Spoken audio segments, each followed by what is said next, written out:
የመጽሐፍ ቅዱስ ትረካ ኦሪት ዘጸአት ምዕራፍ 17 እና 18። ምዕራፍ 17 ላይክ በማድረግ ጀምሩት። የእስራኤል ልጆች ማህበር ሁሉ እግዚአብሔር እንዳዘዘ ከሲን ምድረ በዳ ሊጓዙ ተነሱ።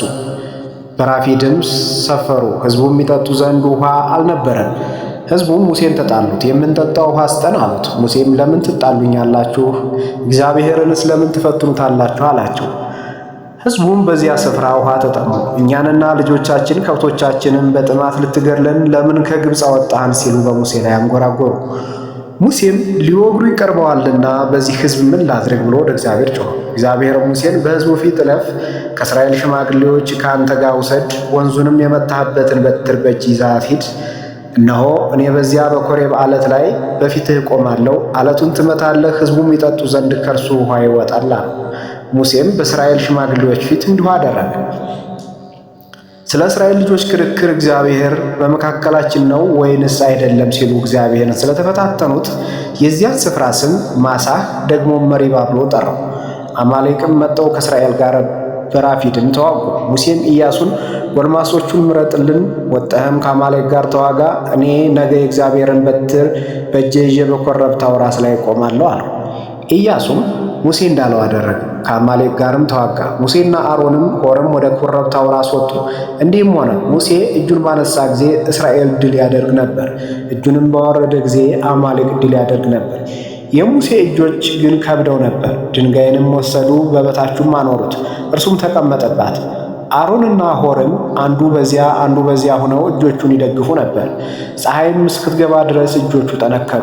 ኢያሱ አማሌቅንና ሕዝቡን በሰይፍ ስለት አሸነፈ።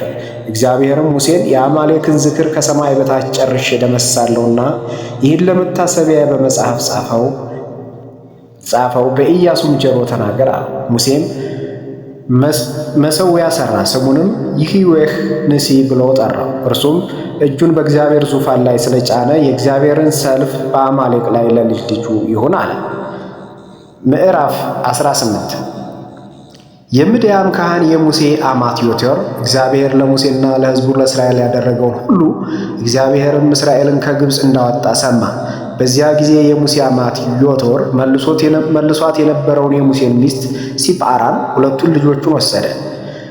ከእነርሱ የአንደኛው ስም ጌርሳም ነበር፣ አባቱ በሌላ አገር ስደተኛ ነበረው ብሏልና። የሁለተኛውም ስም አልዓዛር ነበር፣ የአባቴ አምላክ ረዳኝ ከፈርዖንም ሰይፍ አዳነኝ ብሏልና።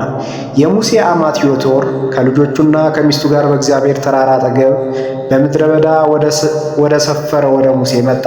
ሙሴንም እኔ አማት ዮቶር ሚስትህ ከእርሷም ጋር ሁለቱ ልጆቿ መጠንልሃል አለው። ሙሴም አማቱን ሊገናኝ ወጣ፣ ሰገደም፣ ሳመውም። እርስ በርሳቸውም ደህንነታቸው ተጠያየቁ፣ ወደ ድንኳኑም ገቡ። ሙሴም እግዚአብሔር በፈርዖንና በግብፃውያን ላይ ስለ እስራኤል ያደረገውን ሁሉ በመንገድ የሚያገኛቸውን ድካም ሁሉ እግዚአብሔርም እንዳዳናቸው ለአማቱ ነገረው። ዮቶርም እግዚአብሔር ለእስራኤል ስላደረገላቸው ቸርነት ሁሉ ከግብፃውያንም እጅ ስላዳናቸው ደስ አለው።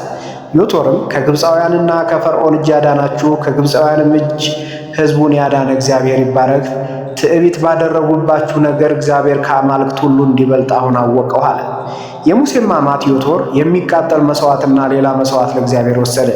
በእግዚአብሔርም ፊት ከሙሴ አማት ጋር እንጀራ ሊበሉ አሮንና የእስራኤል ሽማግሌዎች ሁሉ መጡ። እንዲህም ሆነ፣ በነጋው ሙሴ በሕዝብ ሊፈርድ ተቀመጠ። ሕዝቡም በሙሴ ፊት ከጠዋት እስከ ማታ ድረስ ቆመው ነበር።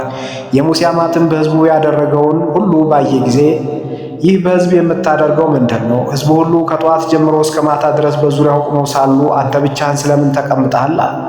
ሙሴም አማቱን ሕዝቡን እግዚአብሔርን ለመጠየቅ ወደ እኔ ይመጣሉ፣ ነገር ቢኖራቸው ወደ እኔ ይመጣሉ፣ በዚያና በዚያ ሰው መካከል እፈርዳለሁ፣ የእግዚአብሔርንም ሥርዓትና ሕግ አስታውቃቸዋለሁ አለ።